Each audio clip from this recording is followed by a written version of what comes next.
Hi everyone, welcome to Inspiration Ministries. I'm David Chadwick. I'm dealing with the very difficult question of why in the world is there suffering, especially for those of us who believe in God, who have a relationship with Jesus Christ. Why in the world is there suffering? And I believe there are some biblical answers to this mystery, and it is indeed a mystery. It won't be fully answered on this side of eternity until we get to heaven. One of my jokes I often share with the congregation I oversee here in Charlotte, North Carolina in the States is when we get to heaven, the most often spoken word in heaven is going to be, oh, oh, as God reveals to us why there were certain issues in our lives and throughout the world that caused suffering. But until that day, we are called to try to examine this subject biblically and theologically. So remember that God is one God in three persons, Father, Son, and Holy Spirit. A perfect love relationship existed among them. God is love. The only way love can exist is for there to be an object of love. That's one of the unique parts of the Christian faith that I think proves the Christian faith. If God is love, there was perfect love among the Godhead. And then you and I were created on this world, put on this planet to live in harmoniously and live graciously with one another to extend that love not only between us and God, but to one another.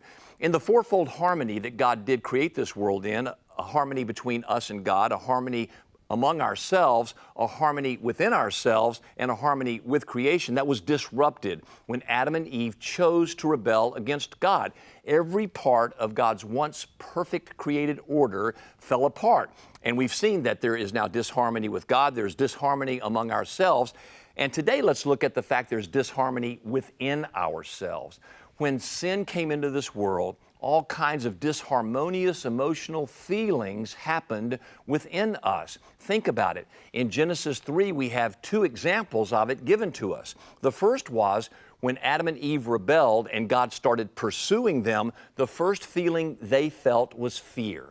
They feared coming into the presence of God because of their sin. They feared being in this world that was now suddenly disharmonious and not operating the way it intended. They were fearful because there were dangers surrounding them that they had not noted before. God had overseen those dangers, had promised them His sovereign oversight. No longer did that exist. They now felt fear. And secondly, they felt shame. They covered themselves with fig leaves in the presence of God. They felt shame and guilt for their sin before God. Now, please note that fear and shame were never a part of God's original intent.